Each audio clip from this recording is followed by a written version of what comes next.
Well, the situation at Guantanamo Bay continues to grow more dire by the day for detainees as they forge on through their hunger strike. Lieutenant Colonel Samuel House has now acknowledged that 94 of the 166 detainees are now participating in this hunger strike. 17 of those 94 men are being given liquid nutrients through a nasal tube in order to prevent weight loss. In a recent New York Times op-ed piece, one of the detainees described what it was like to be force-fed through one of these tubes. Samir Naji Al-Hassan Mokbil said, quote, "I will never forget the first time they passed the feeding tube up my nose. I can't describe how painful it is to be force-fed this way. As it was thrust in, it made me feel like throwing up. I wanted to vomit, but I couldn't. There was agony in my chest, throat, and stomach. I had never experienced such pain before. I would not wish this cruel punishment upon anyone." Now, the United Nations Human Rights Commission considers force-feeding a form of torture. The World Medical Association prohibits its physicians from using the technique as well. So to talk more about the ethics of force-feeding and the situation at Guantanamo Bay, James Jones joined me just a short time ago.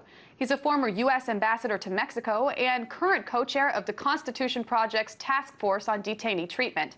And he began by talking about why he believes the detainees are on a hunger strike. Well, I think a lot of the hunger strike comes from the fact that they've lost hope. Many of these, as you know, more than half of them have been cleared for release, but they haven't been released. And most of them haven't had any kind of a trial or any kind of adjudication of the claims against them. So I think that's a big factor in what's going on in the hunger strike. As far as the treatment right now, our panel, our task force, was not able to look at that because that's happened since we actually concluded our panel. But we did find instances of torture among prisoners at Guantanamo Bay, and we found in previous activities force feeding at a time which amounted to earlier than amounted to torture. And there's always been questions over what type of effects these types of tactics, hunger feeding, force feeding in general, typically have on the protesters, and also the effects of a hunger strike. We actually spoke to a doctor recently, Sudeep Bose, and we are going to play a quick clip from him and then come back to get your opinion. You know, if you look at fasting, you know, the word hunger strike is kind of a misnomer, because after about 48 to 72 hours, what happens is you start breaking down your fatty acids and you get ketosis. And as these ketones are floating around in your body, it actually takes away the sensation of hunger. So you're actually, after a couple of days, you're not hungry anymore. So the word hunger strike is actually a misnomer. However, your body is still continuing to break down.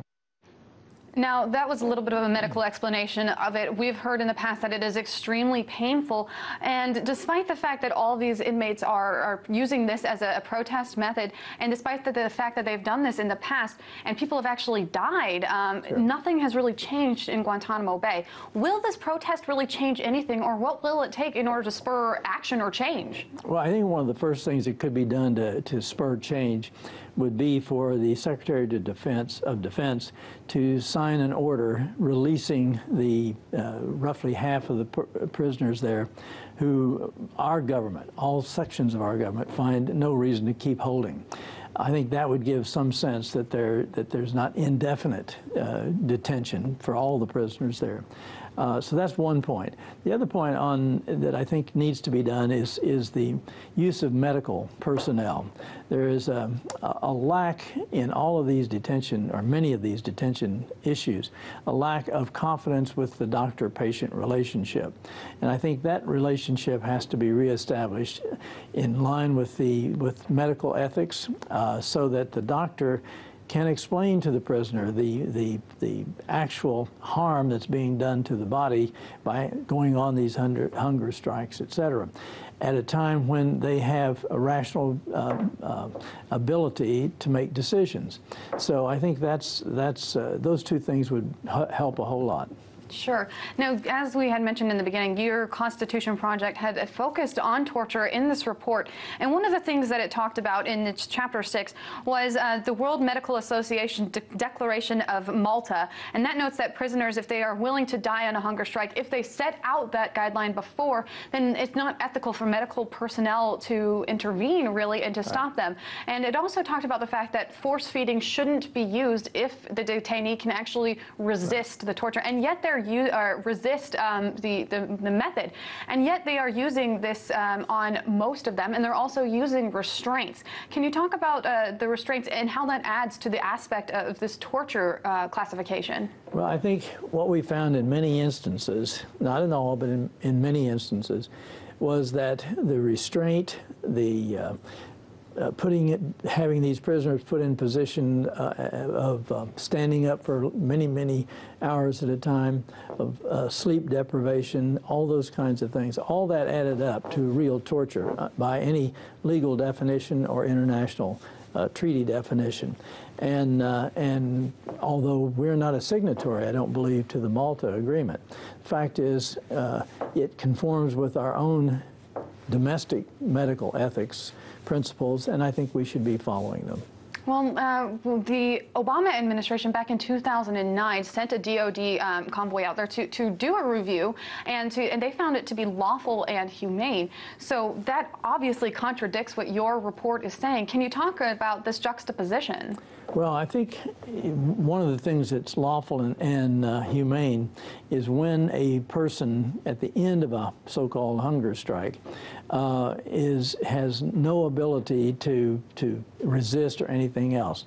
The question then is, which is more ethical, to let that person die or to help that person to live and to feed that person in a force-feeding way?